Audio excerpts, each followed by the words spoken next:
One, two, one, two. Hey, hey. Audio check for everyone in the room. I got one thumbs up. Do I got thumbs up from Cuts? Check one, two. Thumbs up. Okay, good to go.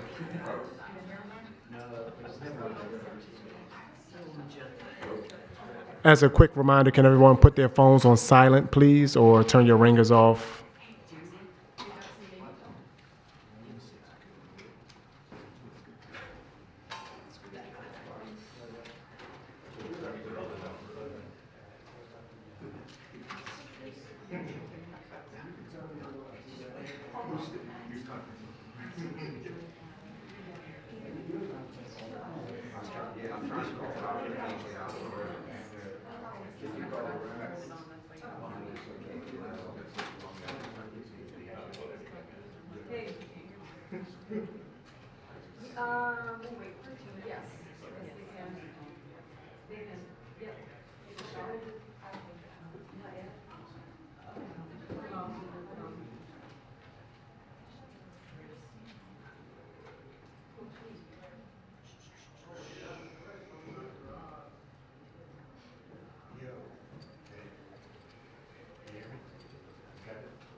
They got everything, Jim.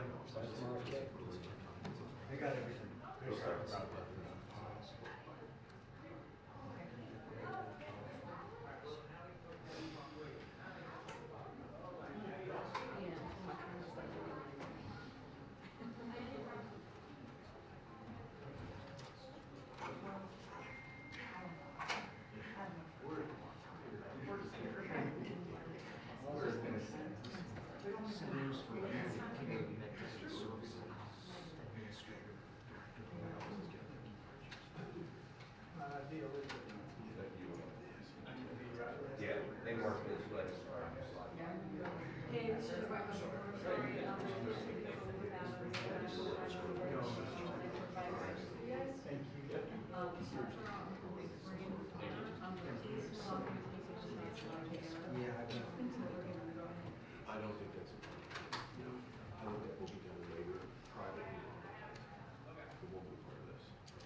2-minute warning. 2-minute warning. Okay, 2-minute warning. Good choice. Yes, 2-minute warning.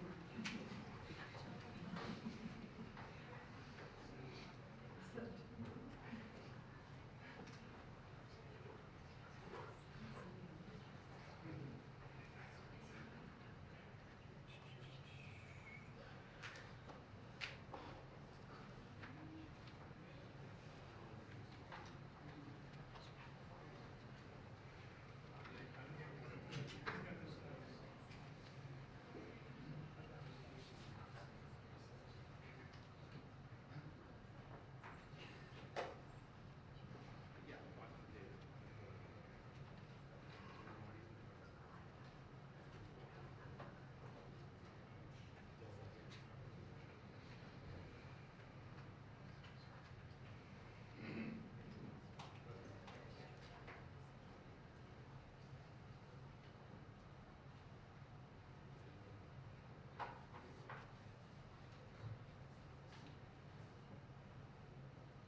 Hello, everyone.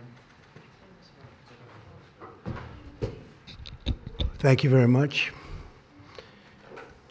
So I've been waiting for this meeting for 20 years, actually.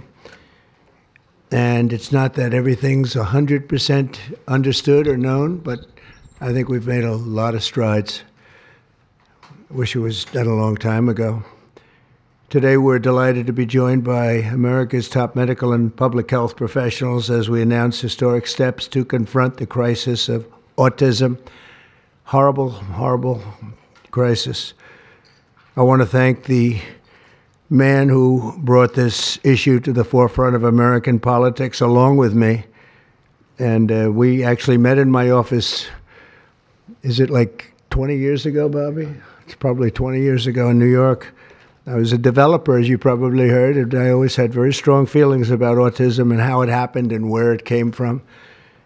And he and I don't know, the word got out, and I wouldn't say that people were very understanding of where we were, but it's turning out that we understood a lot more than a lot of people who studied it, we think.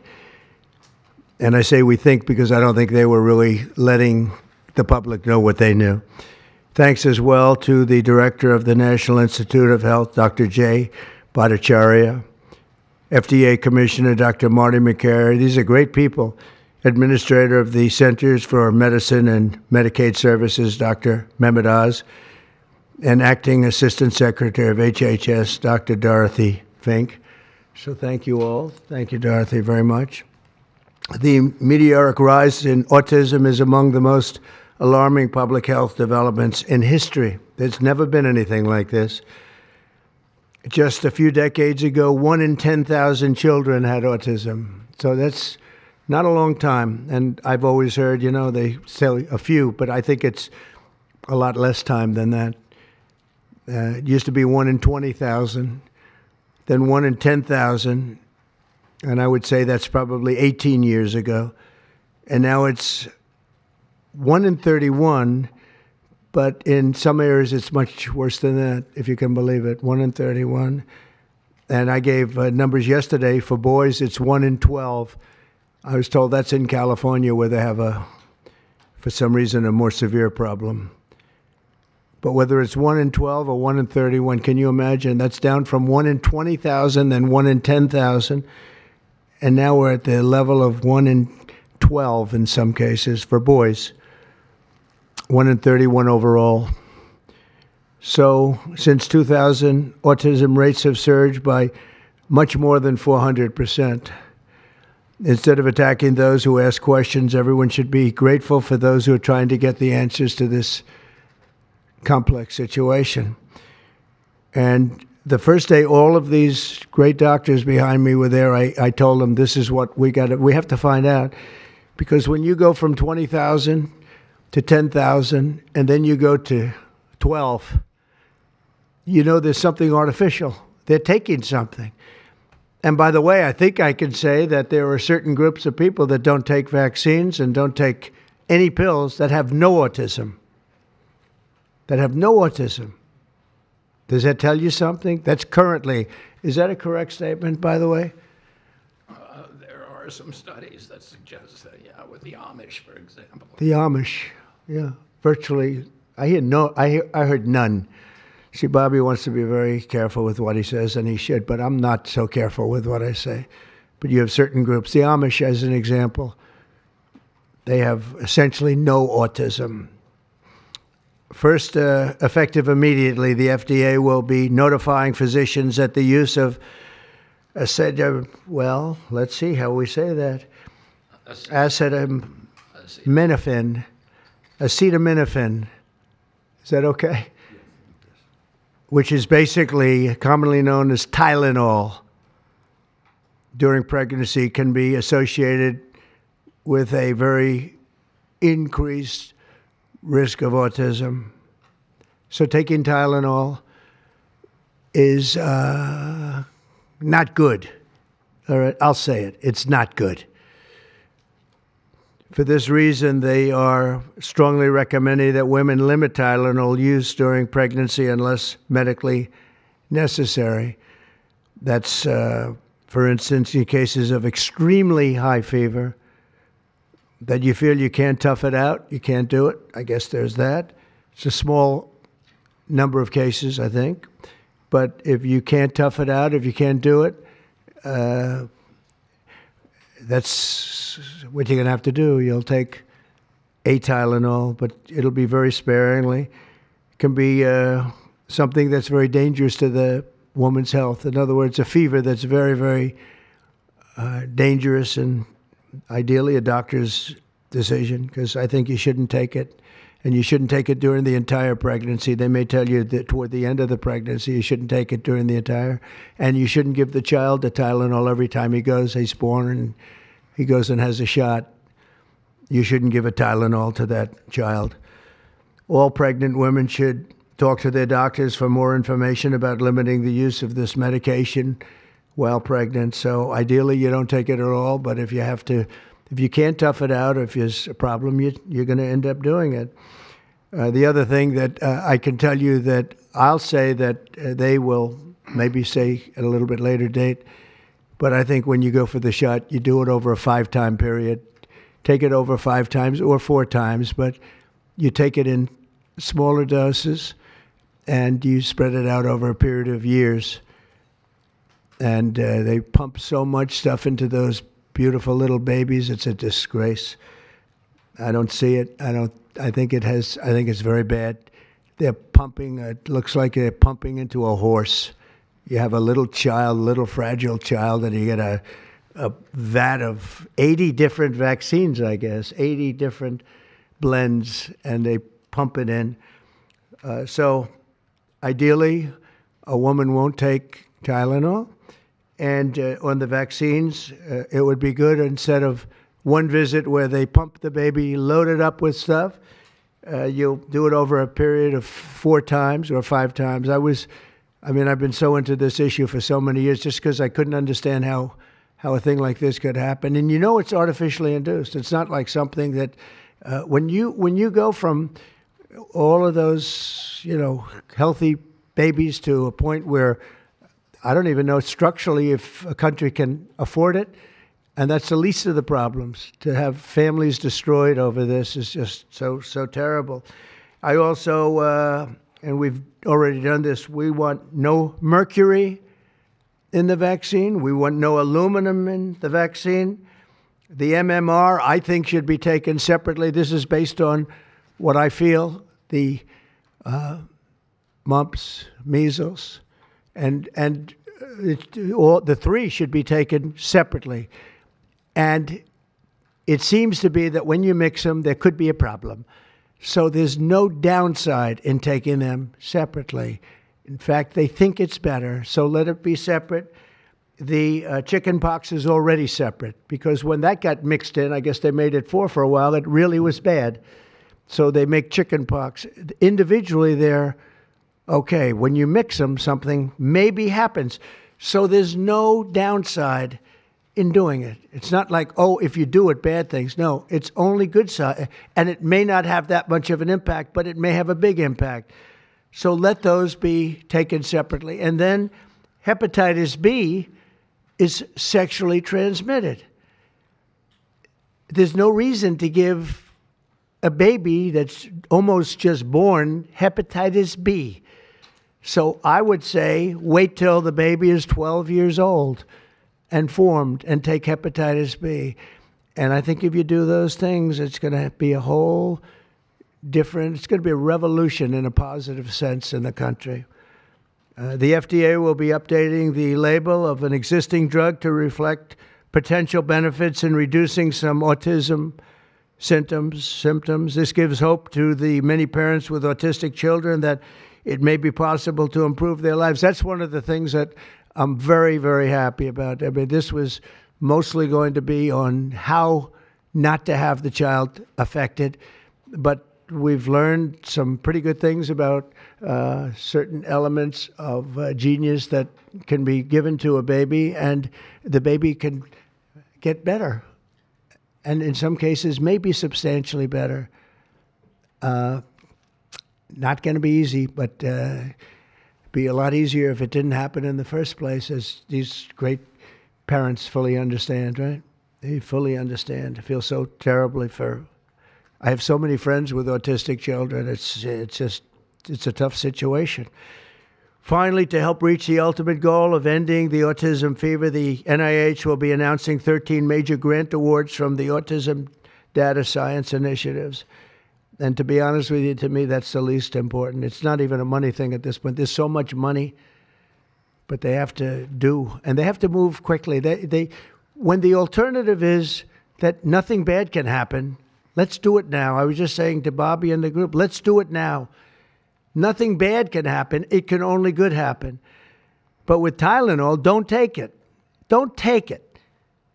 And if you can't live, if your fever is so bad, you have to take one because there's no alternative to that. Sadly, first question, what can you take instead? It's actually, there's not an alternative to that. And as you know, other of the medicines are absolutely proven bad. I mean, they've been proven bad with the aspirins and the Advils and others, right? And they've been proven bad.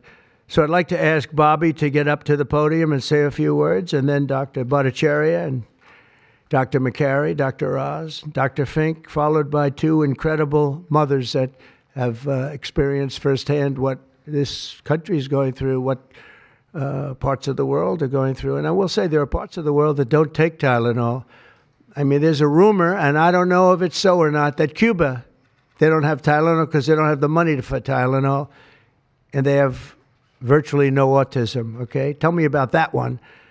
And there are other parts of the world where they don't have Tylenol, where they don't have autism. That tells you a lot. And I want to say it right now. And, you know, the way I look at it, don't take it. Don't take it. There's no downside in not taking it. So I'd like to ask Bobby to come up and say a few words. I hope I didn't ruin his day, but that's the way I feel. I've been very strong on the subject for a long time. You know, life is common sense, too. And there's a lot of common sense in this, and I wish things like this were brought up, and this group has worked so hard on it, but I'd like to be a little bit more, a little speedier in the process of a recommendation, because there's no harm in going quicker. There's absolutely no harm. At worst, there's no harm. Thank you very much. Bobby, please. Thank you, Mr. President. To meet the President's challenge, I ordered HHS to launch an unprecedented all-agency effort to identify all causes of autism, including toxic and pharmaceutical exposures. At President Trump's urging, NIH, FDA, CDC, and CMS are turning over every stone to identify the etiology of the autism epidemic and how patients and parents can prevent and reverse this alarming trend. We have broken down the traditional silos that have long separated these agencies, and we have fast-tracked research and guidance. Historically, NIH has focused almost solely on politically safe and entirely fruitless research about the genetic drivers of autism. And that would be like studying the genetic drivers of lung cancer without looking at cigarettes. And that's what NIH has been doing for 20 years. As a result, we don't have an answer to this critical question, despite the cataclysmic impact of the epidemic on our nation's children. We are now replacing the institutional culture of politicized science and corruption with evidence-based medicine. NIH research teams are currently testing multiple hypotheses with no area off limits. We promise transparency as we uncover the potential causes and treatments, and we will notify the public regularly of our progress. Today, we are announcing two important findings from our autism work that are vital for parents to know as they make these decisions. First, HHS will act on acetaminophen. The FDA is responding to clinical and laboratory studies that suggest a potential association between acetaminophen use during pregnancy and adverse neurodevelopmental outcomes, including later diagnosis for ADHD and autism.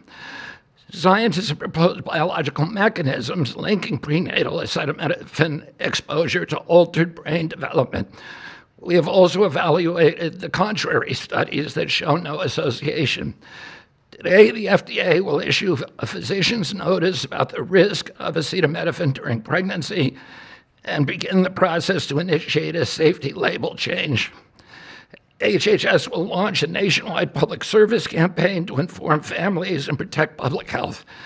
FDA also recognized that acetaminophen is often the only tool for fevers and pain in pregnancy, as other alternatives have well-documented adverse effects.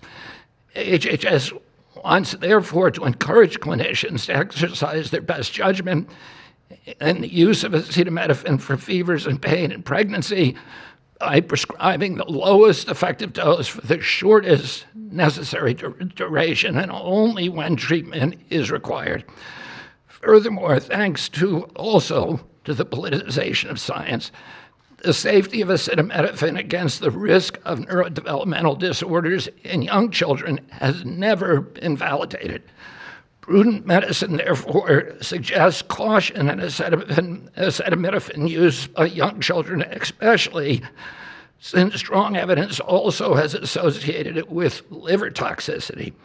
Some studies have also found the use of acetaminophen in children can potentially prolong viral illnesses. FDA will drive new research to safeguard mothers, children, and families. In addition to a possible acetaminophen connection to autism for pregnant women, infants, and toddlers, our research has revealed that folate deficiency in a child's brain can lead to autism. We have also identified an exciting therapy that may benefit large numbers of children who suffer from autism. Peer-reviewed literature has documented that up to 60% of folate-deficient children with ASD can have improved verbal communications if given leucovorin. I have instructed NIH, FDA, and CMS to help doctors treat children appropriately. Jay will help tell that story, which started with sound science, the kind that restores faith in government. This announcement also represents a historic collaboration between NIH, FDA, CDC, and CMS. We expect this to be the first of many announcements over the coming years that deliver actionable information to parents on underlying cause of autism and the potential paths for prevention and reversal. Autism is a complex disorder with multifactorial etiology. We are continuing to investigate a multiplicity of potential causes with no areas of taboo. One area that we are closely examining, as the President mentioned, is vaccines. Some 40 to 70% of mothers who have children with autism believe that their child was injured by a vaccine. President Trump believes that we should be listening to these mothers instead of gaslighting and marginalizing them like prior administrations. Some of our friends like to say that we should believe all women.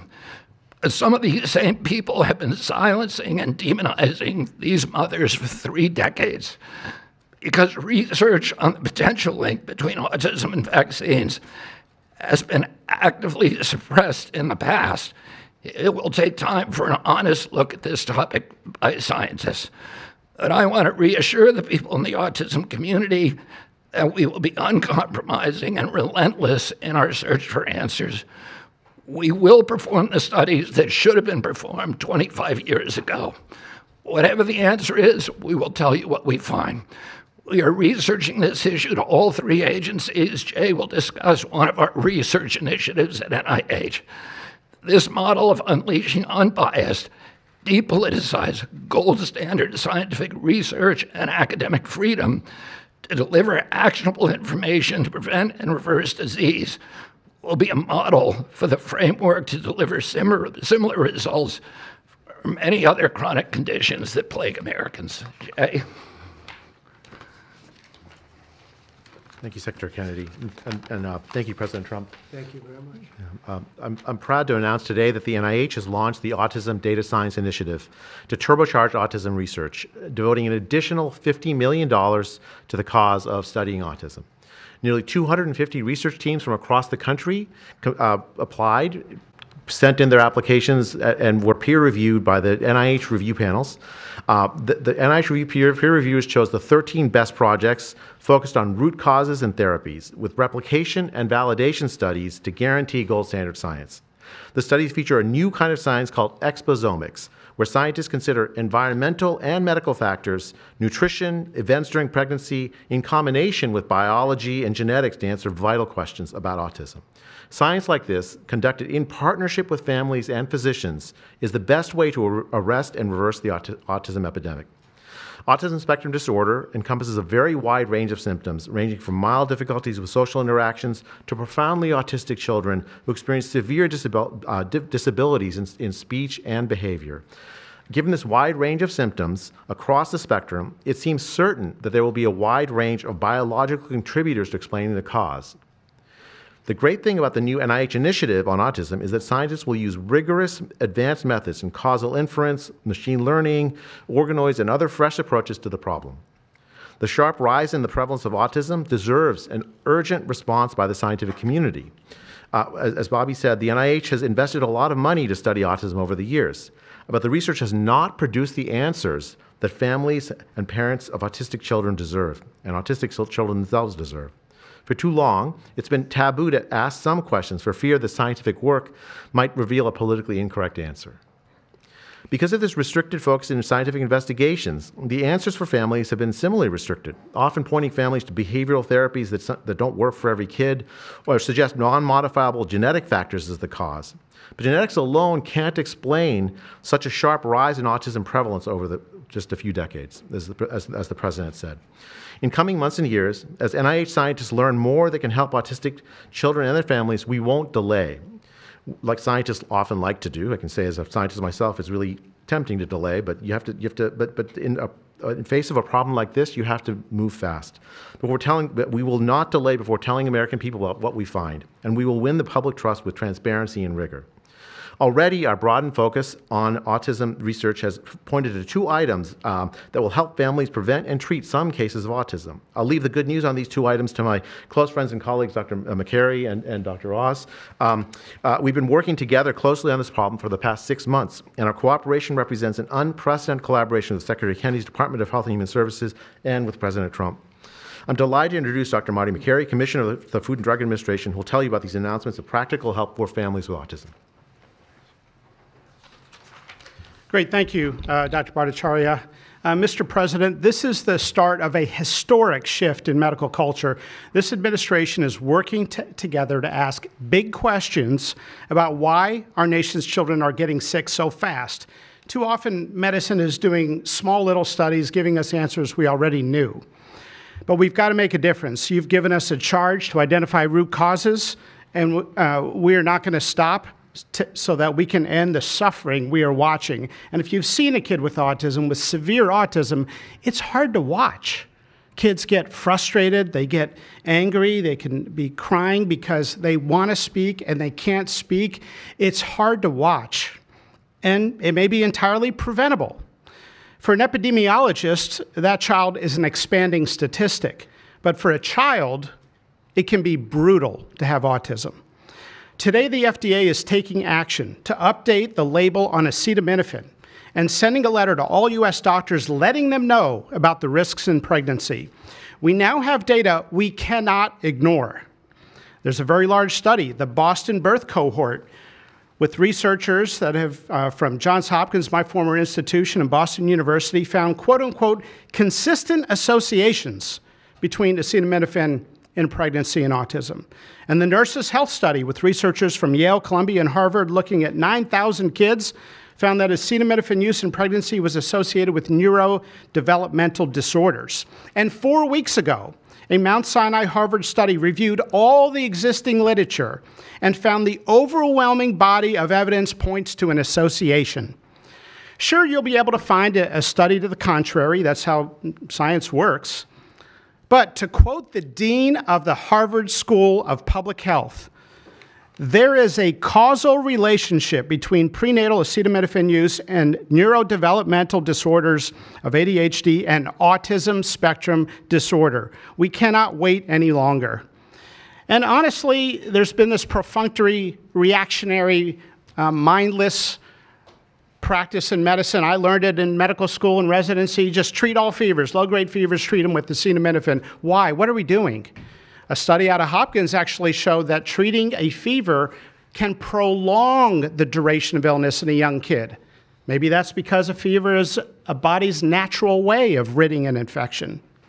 When my wife was pregnant and delivered our son a few months ago, they pushed her to take acetaminophen for a low-grade fever. She said no, and then they looked to me and I said, absolutely no.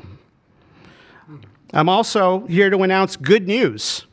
Today, the FDA is filing a Federal Register notice to change the label on an exciting treatment called prescription leucovorin so that it can be available to children with autism. You know, autism may also be due to an autoimmune reaction to a folate receptor on the brain, not allowing that important vitamin to get into the brain cells. It's a fairly established, mature pathway. Again, we have a duty to let doctors and the public know we are going to change the label to make it available. Hundreds of thousands of kids, in my opinion, will benefit. One study found that with kids with autism and chronic folate deficiency, 2/3 of kids with autism symptoms had improvement, and some marked improvement. Mr. President, you told us to do what's medically right, to go bold, and not worry about the corporations and the lobbyists. So that's what we're here doing today. Thank you, Mr. President. Good, thank you. Thanks, Marty. I think you all appreciate the passion in the President's voice. We've been hearing that since the inauguration. In fact, even before the inauguration, the President was upset about what he spoke to today. And so together with Secretary Kennedy, who's made it his life's work to address some of these challenges with autism, they challenged us. In fact, they were harsher than that. They wanted no silos to break down what the NIH would do, what the FDA would do, what CMS would do. They insisted that the physician leaders bust through the clutter because their agencies had the power if we didn't do what every other prior administration had done, which is to let people function within their siloed environments. Because of that, in historic fashion and a very accelerated manner, we have a response today to the autism crisis. It is the first of several chapters, but this is breaking news. You've heard some of it. The response to the autism crisis is going to continue to come to you under Secretary Kennedy's leadership, and the President wouldn't have it any other way, as you've heard. The FDA, based on NIH research, is approving prescription leucovorin for treatment of autistic children. Now, if you're following the script, there should be two questions that you have, two questions that should come to your mind. The first is, how will patients and parents get access to the treatment? I'll tell you how. Over half of American children are covered by Medicaid and CHIP, government health insurance, over half. And therefore, because they're covered in Medicaid and CHIP, upon this label change by Marty, state Medicaid programs in partnership with CMS will cover prescription leucovorin around the country. It's yours, but you have to go to a doctor to get a prescription because they know your child, they know you, and they know the medication. States will also have tools to monitor its use and ensure appropriate utilization. That's important for a bunch of reasons because we want the right kids getting the right prescription medications. We believe private insurance companies will rapidly follow our lead if they have not already done so. And again, to make sure that this is safe and effective treatment, you need a physician to prescribe the medication because it's on prescription. Second big question. How are we going to collect clinical data to answer the big questions that the President is asking and the Secretary insists that we offer? CMS is also issuing guidance to convene states and existing research networks to support NIH and FDA in their research efforts of prescription leucovorin, while also maintaining the privacy of all patients, all health information of our beneficiaries. Collecting real-world data, which is what many of you have been asking us to do in the community, is fast. It is life-saving, and we'll get answers based on what happens over the next few months with this approach. The aggressive approach, and it is aggressive, demanded by the President and by the Secretary, have already identified risk factors and opened the door for the first FDA-recognized treatment pathway for autism.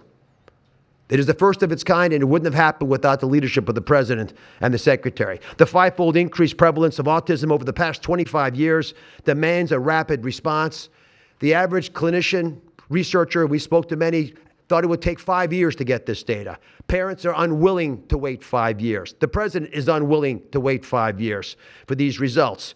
So the President and the Secretary are acting today with this tri-agency move. The administration's bold actions investing in groundbreaking research follow the science They restore trust, which has been lacking, and they will change the trajectory for millions of American families. Mr. President, God bless you for being brave.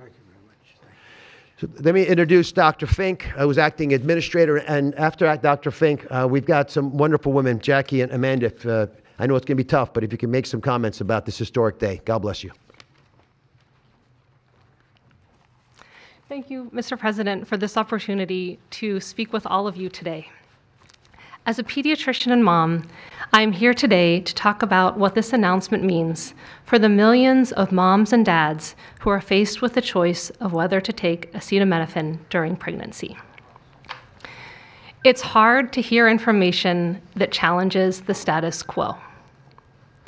We are sharing this information not to confuse, but to empower parents to make the best choices when taking medications during pregnancy. We are all concerned about the rising rates of neurodevelopmental disorders, including autism. President Trump and Secretary Kennedy are dedicated to radical transparency so that patients have the best, most up-to-date information. We are also sharing this information with our nation's doctors, and we encourage you, as always, to consult with your doctor to make the best decision for you. All too often, it's easy to think that medicines we buy without a prescription pose little to no risk for the mom or the baby. As you heard today, pregnant women who need high fever or pain reduction during pregnancy should take the lowest effective dose of acetaminophen for the shortest possible duration. Most women will not meet these indications during their pregnancies. I am encouraged by these developments today because it is another example of our commitment to the American people to leave no stone unturned in improving the health of our nation's children. Next, I'm going to turn it over to some incredible mothers who are going to share more about their stories, and we're so grateful to have you here today.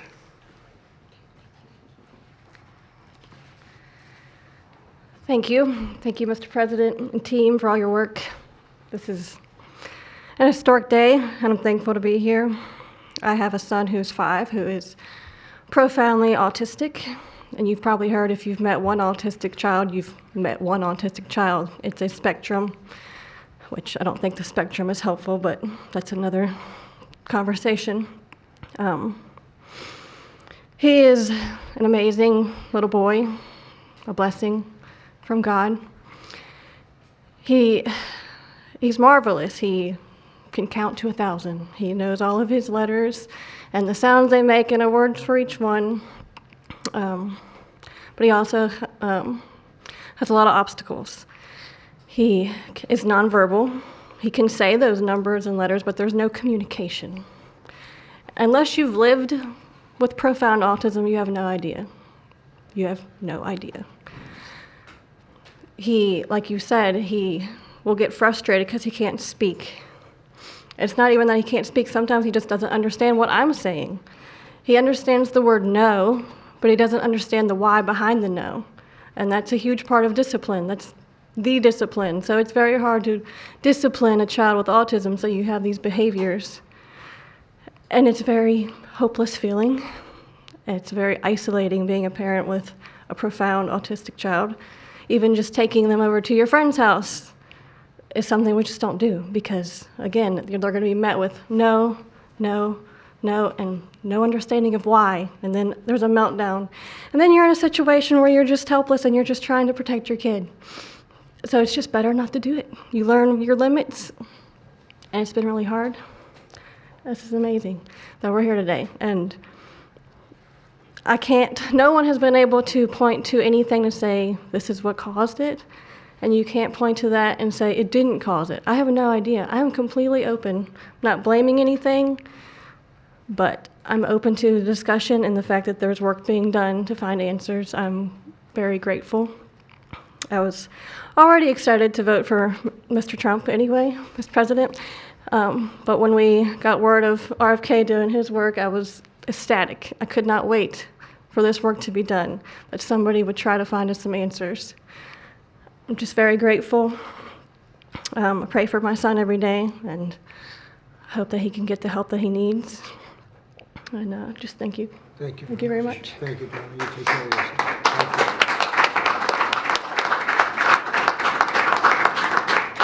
Hi, my name's Jackie. I'm also extremely grateful for the opportunity to be here and share my son's story. My son is Eddie. He's 11. He's on the opposite end of the spectrum from what Amanda just explained. He's considered high functioning. He was not always high functioning. He was nonverbal till the age 4. We've had quite a hard time to get to the place where we are today. I am just so grateful to President Trump and the entire administration for finally listening to moms who have been crying out for help, for answers for years. I've met so many other moms with children on the spectrum in the 9 years since my son's diagnosis, and they all have very similar stories.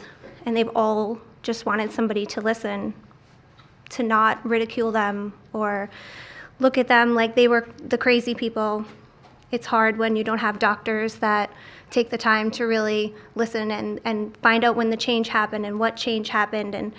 And it's just, I've been praying for this day for 9 years, and I'm so thankful to God for bringing the administration into our lives. And I'm speechless. This day is a day I never thought would happen. I thought that we would never have an administration that was courageous enough to look into things that no prior administration had. So I'm just here to express my gratitude, and I am looking forward to what comes from this, and hopefully we just get more answers. So thank you. Thank you very much. So I just want to say acetaminophen is basically Tylenol, essentially, because I noticed that term is used throughout this conference. So it's essentially Tylenol. And I just recommend strongly that you don't use Tylenol unless it's absolutely necessary. I understand it's maybe 10% of the women that are pregnant are, would perhaps be forced to use it. And that would mean you just can't tough it out. No matter what you do, you can't tough it out. So that's up to you and your doctor. But there's a very strong recommendation, maybe stronger from me than from the group, because they're waiting for certain studies. I just want to say, I want to say it like it is. Don't take Tylenol. Don't take it. If you just can't, it's just fight like hell not to take it. There may be a point where you have to, and that you have to work out with yourself. So don't take Tylenol. Other things that we recommend, or certainly I do anyway, is, and it's so important to me to see the doctor 4 times or 5 times for a vaccine.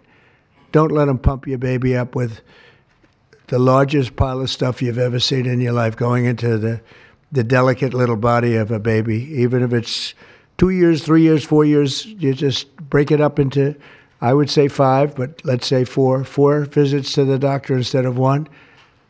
And certain things I think you should do. We've already taken out and are in the process of taking out mercury and aluminum now.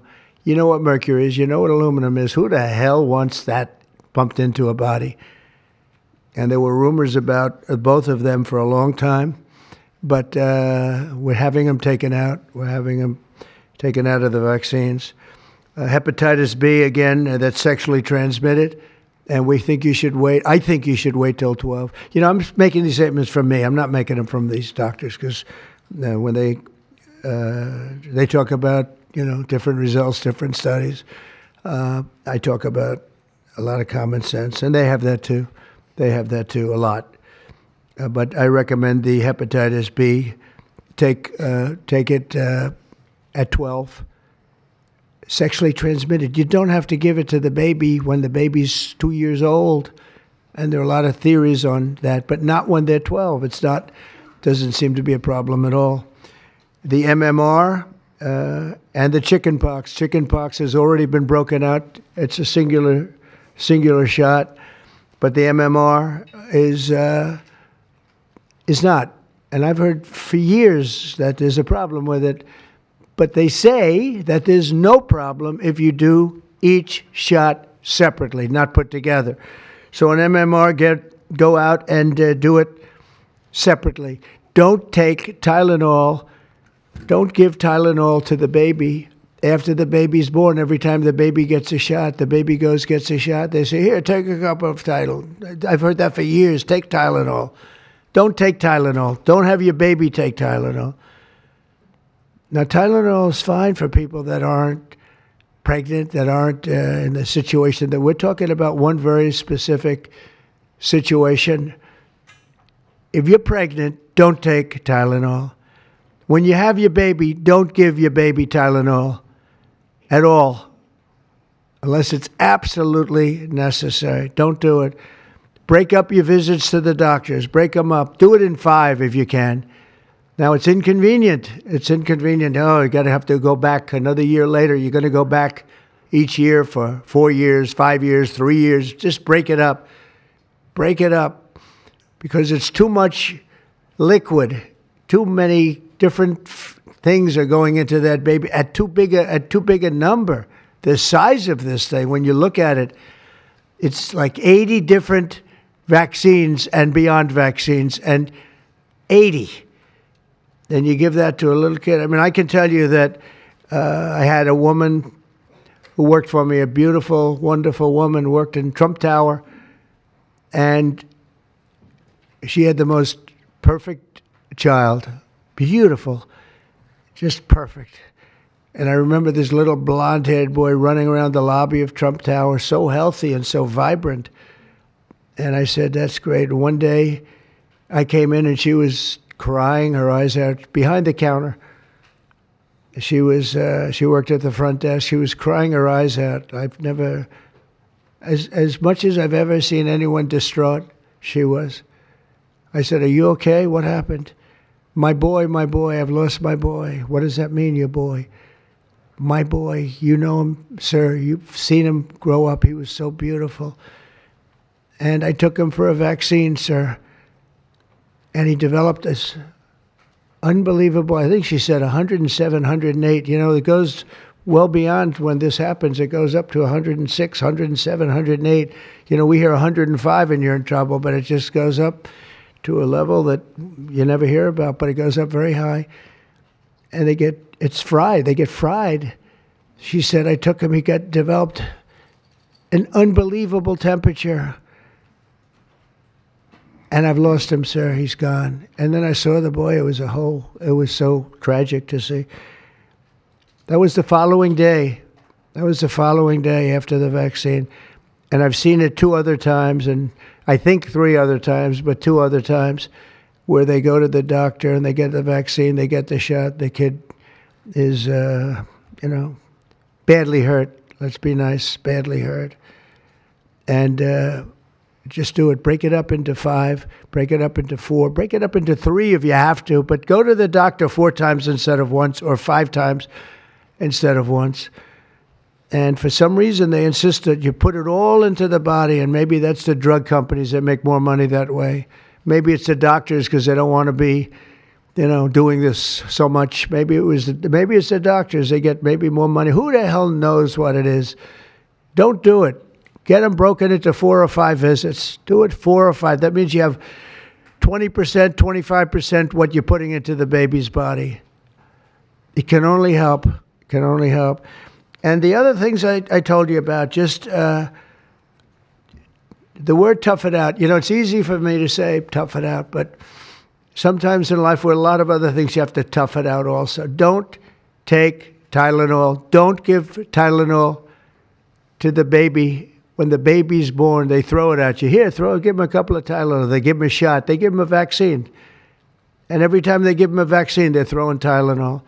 And some of these babies, they're long born, and all of a sudden they're gone. And it doesn't hurt not to do it. It doesn't hurt. There's no downside. There's no downside at all. And break up MMR. Break it up. It's practically a known fact that if you break it up, you're not going to have a problem. But for years, we've been hearing how bad MMR is as a combination. And I'm very happy that you broke out chickenpox, because that was really a problem.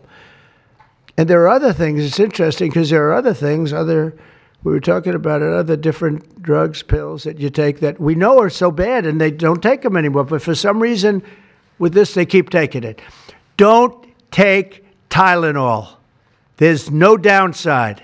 Don't take it. You'll be uncomfortable. It won't be as easy, maybe. But don't take it. If you're pregnant, don't take Tylenol. And don't give it to the baby after the baby is born. And you know, we have more than 3 years left.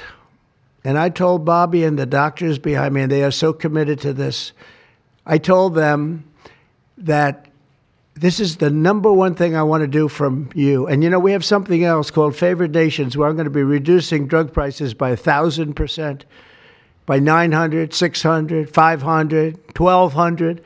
We're going to be reducing drug prices at levels never seen. It's called Favored Nations. We're going to be paying what right now, we're like the garbage can for the rest of the world, and we have been for forever. We pay much higher for drugs than the rest of the world. We subsidize the rest of the world. We're not doing that anymore. And that's a big thing. That's a big thing. That's bigger than anything. I told the story the other night that I was so proud in my first term that for the final year, drug prices went down 0.25%. And I was so proud. I said, why? I'm the first one to do it. I think it was 28 years, they said, where drug prices went down from the beginning of the term to the end. And I was so proud. I called a news conference. I said, you know, drug prices have gone down. First time it's happened in 28 years. You know what it was? 0.25%. I was so proud. Now we're going to have them go down from $100 a pill to $9 a pill. From $1,300 for a shot of like an Ozempic or I call it the fat pill or the fat drug. Sometimes it works, I guess, for people. The ones I've seen, it hasn't worked so well. I got a lot of friends that have fat. They said, yeah, I lost some weight. I said, you don't look it to me. But they paid $1,300, $1,200, and they go to London and they pay $88. And they call me, they go, what's this all about? We're subsidizing the rest of the world stupidly because we have a lot of stupid people in this country running things. And how big is that? But to me, that's nothing compared to autism. I see that gorgeous boy. I have a big present for him in the back. You know, you bring him back. We're going to bring him into the Oval Office. I have the best present he's ever going to get, okay? A big one. I saved it for you, okay? Because I heard you were coming. Look how beautiful he is. So that's it. There's nothing much to say. Don't take Tylenol if you're pregnant, and don't give Tylenol to your child when he's born or she's born. Don't give it. Just don't give it. And we're going to have, I think, really, if you do all the things that I say, break it up. Just break it up. Break up the shots with the doctor. MMRs, as I told you, separate. Chickenpox already separate. You do these things. I'm telling you, I want to, when I leave office, I don't want to have, it's going to be the kind of number that we're hearing, where it's 1 in 32 or 1 in 10, because I've heard 1 in 10 also. And in California, it's really bad. I want it to be, let's get it back to maybe 1 in 10,000 or 1 in 20,000 or maybe none in 20,000. And the only way you're going to do that, because this is artificially induced. This is induced by something. You don't go from 1 in 20,000 to 1 in 10,000, then to 1 in 10. That means you're taking something and something's wrong. And I feel very certain, and I know I'll be criticized. Someday they'll look back and they'll say, well, it wasn't, but I think it will. I think we're going to have a tremendous, this is the most important thing. There's nothing more important than me. We cured inflation that Biden gave us. He gave us so much inflation, the biggest ever in history. We got inflation done. We brought prices down. We gave you the largest tax cuts, all that stuff. It doesn't mean a thing compared to what we're doing today. This means everything. So we're going to save a lot of children from a tough life, really tough life. We're going to save a lot of parents from a tough life. Okay, how about a few questions? Let's just make it on this subject. This is so beyond as a subject that I'd rather not talk about, some nonsense on the economy. And I will say this, The economy is unbelievable. The stock market just hit another record high and all that stuff. This means more to me. Yeah, please. Mr. President, I have one on your announcement, one on vaccines that's also related. Yes. Why do you think we haven't heard more previously about the tie to autism in acetaminophen? Nobody knows. I don't know. Not only that, when you say it, you get attacked. I was saying something similar, not as strongly, because now facts are on our side. But I was saying it with Bobby 20 years ago, and I was attacked. I said, whoa, what was that all about? I had no idea. You get attacked. I don't know. The medical community, the drug companies, doctors. I don't know what it is. All I want to do, I don't care. I don't care about being attacked. It doesn't matter to me. I believe that the numbers at the end of our term or shortly thereafter could be really phenomenal. I want it to go up just like it came down to this horrible level. 1 in 10, 1 in 12. I was told 1 in 10. I was told 1 in 12. Today I heard 1 in 31 if you add the girls and the boys together. It's crazy. And it was 1 in 10,000 and 1 in 20,000. It's not even sustainable for a country. You want to know the truth. And there are other places that don't have it. And they have things in common. And that's called medical research. Yeah, please. Mr. President, I'm curious as you look at the trend lines, yeah, how much of this is the causation of acetaminophen and how much is sort of better diagnosis, doctors, researchers having a better understanding of what is on the autism spectrum? Do you want to do that? Sure, go ahead, Ron. That's one of the canards that has been promoted by the industry for many years, that it's changed diagnostic criteria, better recognition. But there's been study after study done of that completely debunks that. One of them by the Mind Institute at UC Davis, University of California. But also it's just common sense, because you're only seeing this in people who are under 50 years of age. If it were better recognition or diagnosis, you'd see it in 70-year-old men. I've never seen this happening in people my age. I've never seen a case of full-blown autism, and that means profound autism. I want to be very careful. Head banging, stimming, toe walking, nonverbal, non-toilet trained. I've never in my life seen a 70-year-old man who looks like that. You're only seeing it in the kids. It's an epidemic. Thank you, Mr. President. I was hoping that you could clear up confusion for moms and dads across America, many of whom voted for you. There's a statement that was put out by the American College of Obstetricians and Gynecologists, and in their statement, they write, acetaminophen remains a safe, trusted option for pain relief during pregnancy, and that's at odds with what you said and with what many of the experts say.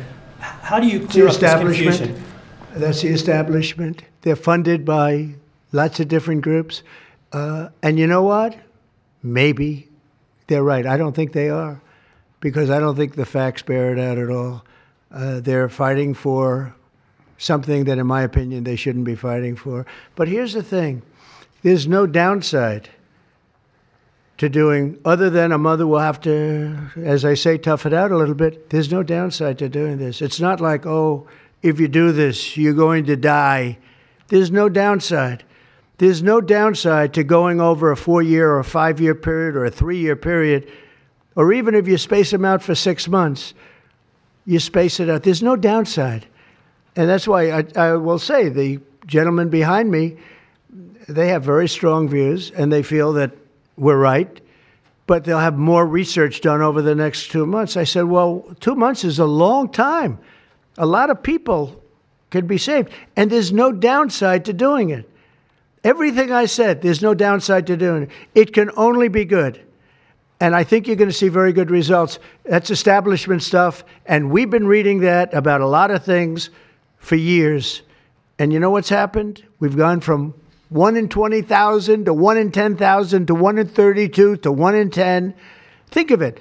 1 in 10 or 12 or 1 in 31. Think of it. 1 in 31 people, young kids, get autism. What is it, Jeff? My question is about leucovorin. You mentioned that as part of your plan. That is also a chemotherapy treatment. Have you been in touch with the drug companies to increase production about that? And I'm going to throw in my follow-up at the same time. Dr. Oz mentioned that this will be available with CHIP, children who are on CHIP. But the big beautiful bill reduced funding for CHIP and Medicaid by $1 trillion over the next 10 years. Are you concerned that that will impact your ability to get this drug out? I'll explain it to you in a second, but please go ahead. Thank you. Thank you. Leucovorin is not a chemotherapy, but it is a vitamin given with chemotherapy sometimes. And the idea here is that the folic acid receptor in the brain is blocked by some antibody response. It might be 20, 40, 50% of kids with autism. And leucovorin will bypass that blocked receptor. And that's why so many doctors are probably seeing so much clinical improvement on kids with leucovorin. Production. Yeah, we've been in touch with the companies, and they are prepared to ramp up production, and we actually talked to them about a month ago. And on your second part of your nasty question, the number is that the great big beautiful bill, which is the greatest, I think one of the best things ever passed in the history, with the tax cuts and regulation cuts and all of the things it does, no tax on tips, no tax on Social Security, no tax on overtime, all of it does. It also gives $200 million, as just explained by Dr. Oz, and I'd like you to explain that to exactly what you're saying. The Big Beautiful Bill actually increases Medicaid spending projected over the next 10 years by $200 billion. There's also a $50 billion Rural Health Transformation Fund, which will allow a lot of these programs to get in the rural parts of the country that the President and Congress are handing to governors to start distributing. Those grants have already gone out. The money will be allocated by the end of this calendar year. And I want to point out that the ability of NIH to do research that feeds and hands the ball to the FDA, which then can change labeling to allow Medicaid programs in states to fund this program, will ensure that the things that President Trump and Secretary Kennedy desire are financially affordable for the families around America. You mentioned CHIP, sir. That's why I asked that question. You mentioned that CHIP would fund this for children. But most of the kids are on Medicaid, probably 43% on Medicaid, another 8-10% on CHIP. And all the programs in general are being evaluated. Most of what the One Big Beautiful Bill was seeking to do was to remove fraud, waste, and abuse. But the programs themselves should stay financially intact for the people for whom they were designed, and in this case, for children. And the only thing we cut, so that's $200 billion positive. The only thing we cut was for fraud, waste, and abuse, of which there was a lot in this country, and nobody minds that. Yeah, please. Mr. President, you said that there is no reason to give newborn babies hepatitis B vaccines. But hepatitis B can be contracted not just through sexually transmitted diseases, it can come from needles to open wounds. So when you say you feel, is that appropriate to be telling? I think it's absolutely appropriate. I think they should wait till they're 12 years old. Yes, please. Mr. President, thank you all for being here. You've been talking about reducing autism by spacing out vaccines. Would you like other combined vaccines babies receive to be spaced out, like MMRV? What is this again? You've been talking. Speak up, please. Sir. You've been talking about reducing autism by spacing out vaccines. Right. Correct. Would you like the other combined vaccines babies receive to be spaced out, like MMRV? I would say yes, but that just is, for me, it's a lot of common sense involved in this. It's a process, but we're looking, but it should at least be given separately. Now, it's possible that you can reduce them and I'd give them in small doses, but it's possible maybe in that particular case, the MMR wouldn't work in small doses, but you can certainly give them as separate shots. It's been proven to be very safe when you give them in separate shots instead of mixing. So I don't think there's any reason to do that. Do you agree with it? I'm not a doctor, but I'm giving my opinion. I don't think there's any reason to do that. So it's been proven to be safe when you break them up. But MMR by itself, I've heard bad things about it for many years. Yes, please. Mr. President, is the spectrum too broad, in your opinion? For research purposes, you are dealing with a population of children who might have social boundary difficulties, and then you have children who are, going to grow up to be adults in diapers. I mean, what do you think? We don't know how broad the spectrum is. We don't know exactly where it starts and where it ends, but we do know what we're going through. We're going through some very serious trouble, and we know autism. I mean, it could be bigger, it could be small, a little bit smaller, but the number is unacceptable. And the number, the way it's come down, because the spectrums remain the same, the number, the way it's come down is just unacceptable, meaning come down to that level of 1 in 10, 1 in 12, 1 in 31. Mr. President, medical professionals. Go ahead in the back. President, this question is more directed towards Secretary Kennedy. It was talked about that we're just kind of finding out about the fact that babies are affected this way. Is there a concern that information is being suppressed right now within HHS, and could an investigation perhaps be launched seeing any more Well, I think information has been really not given out very freely over the years, absolutely. And I think that's by drug companies and maybe doctors, but I certainly think that over the years. I think this is a different group. We have a lot of information. And that information, I mean, it's the information that we have that we're making these statements. And I'm making them out front, and I'm making them loud, and I'm making them strongly not to take Tylenol, not to take it. Just don't take it unless it's absolutely necessary, and there's not too many cases where that will be the case. And again, what's the worst? The worst is nothing can happen.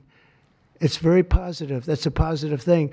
But I don't believe I don't actually believe that's possible. I think the results are going to be amazing. I want to see amazing results by the time I leave this beautiful building. And I will consider this, I believe, with the wars, I've stopped 7 different wars. I've saved millions of lives. I've done a lot of things. This will be as important as any single thing I've done, because I know ladies, beautiful ladies just like this that are going through the same thing. And it's not easy, and I admire you for being able to do it. But I admire him, too. I wish I had a face that looked like that. If I looked like him, I would have been president a long time ago. Tylenol is widely used in other countries, too. As you make this announcement, do you expect your decision may affect I other hope they countries? follow it, yeah. I hope they follow it. Yeah, other countries are, sell Tylenol. Some countries don't. I mean, I hear Cuba, now, again, you'll have to check this out, but I hear Cuba doesn't have it because it's very expensive, and they don't have the money to have it, or they don't want to spend the money to have it. They don't have Tylenol, and I hear they have essentially no autism. So you'll have to check it out. Yeah, Brian.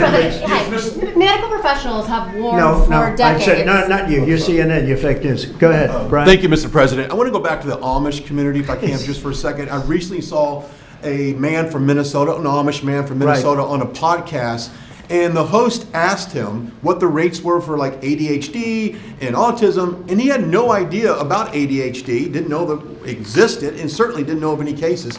What are they doing? It doesn't exist with the Amish community, and they don't take all of this junk. It doesn't exist. That tells you, doesn't that tell you? That's like, that's like certain countries where it doesn't exist and they don't take it. Would you like to make a comment about that, Mark? The Amish population, a very mixed group. So there's a subset that take vaccines, a subset that does not. And we know they have very low rates of chronic disease all across the board. Please. Thank you, Mr. President. Should the establishment media show at least some openness to, trying to figure out what the causes of autism are? I wish they would, yeah. And why are they so closed-minded? Well, look, it's not only the media, in all fairness, it's some people. When you talk about vaccines, they go crazy. And, I'm a big supporter of vaccines. I got a certain vaccine approved in 9 months that would have taken from 5 to 12 years. I'm very proud of it. A lot of people think it was one of the greatest things I've done, and some people think, mostly Republicans, actually. I'll tell you, the Democrats think it was, they think Operation Warp Speed was one of the greatest things any president has done, any president. It's, we're very proud of what happened. We got hit with something that came from a place that shouldn't have happened, but it did happen. Those things take place, and you're very unpleasantly surprised. But no, I'm a big believer in vaccines. The polio vaccine, big believer in vaccines. I know Bobby and you guys have it out a little bit, but he's a believer in vaccines too.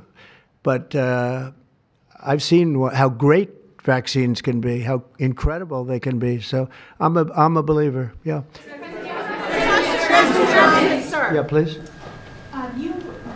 Your comments made about MMR and hepatitis B, and you said those were your suggestions, but have you spoken with Secretary Kennedy about actually making those changes? I have, yeah, I have. I've spoken to all the doctors about it, and doctors that are not here right now. I've spoken to many doctors about everything we're talking about.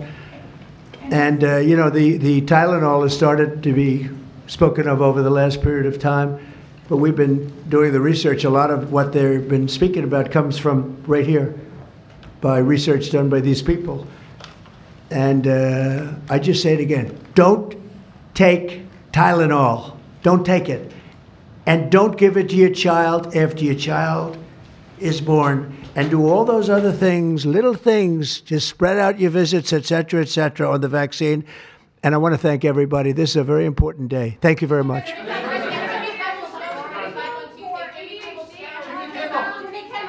Will you meet with the Democratic leader, sir?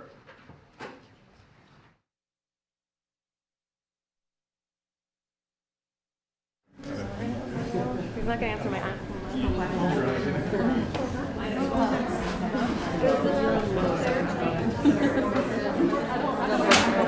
Lost most